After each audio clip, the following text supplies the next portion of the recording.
along with shovels, pails, dump trucks, and other heavy machinery. Heavy machinery in miniature and made of brightly colored plastic.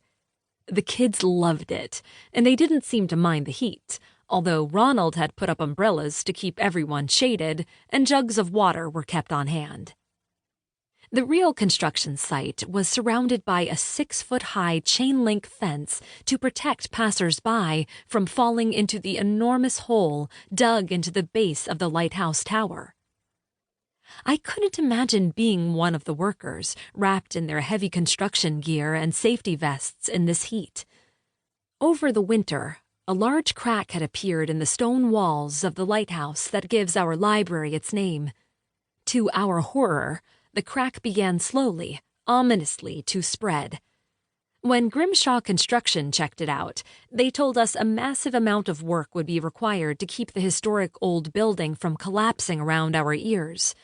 The job was highly specialized and hugely expensive, and we'd feared that without a lot of money we didn't have, the library would be forced to close.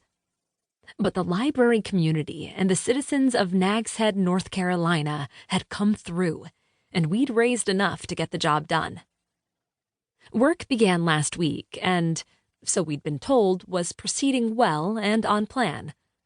Scaffolding covered the eastern wall of the lighthouse tower, and an enormous hole chewed into the earth at its foot. At this moment, all work had stopped, even in the children's zone. The workers, the adult ones, stood in a circle staring into the hole. Their machinery had fallen silent. The kids watched them, shovels in hand, hard hats on heads. One little guy was enjoying a snack from the lunch pail his mom had provided.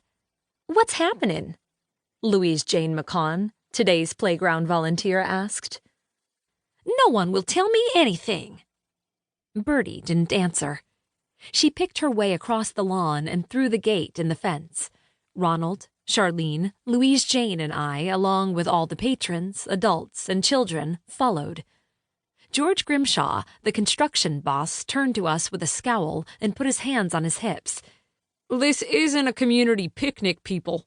I sent for Bertie, not everyone in town." He might not have spoken for all the attention anyone paid him. George was in his 60s, a giant of a man with a heavy black beard, big round belly, and scratched and scarred hands.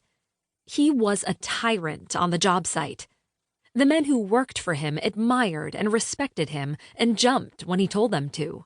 But to everyone else in the community, he was just George, whose bark was a great deal louder than his bite.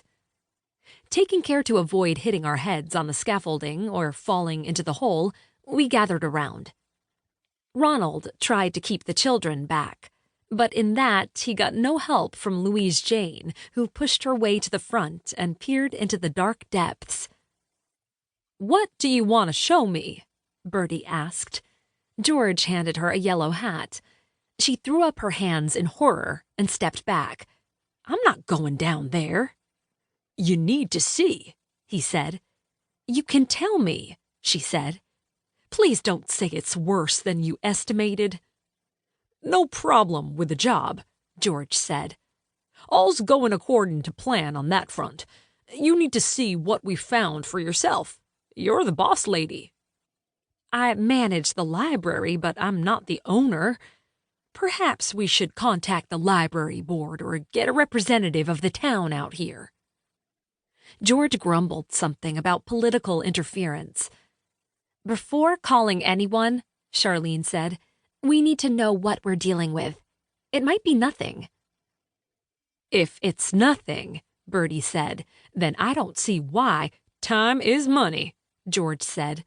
"My men are getting paid while they're standing around watching us yammer." The men didn't look entirely unhappy at the forced break. They pulled out bottles of water or granola bars and wiped sweat off their brows. "Can't you just tell me?" Bertie said. George didn't reply. Zach shifted from one foot to another. Zach, short and scrawny, was George's son. Except for the identical eyes and chin, the two men couldn't have been more different physically.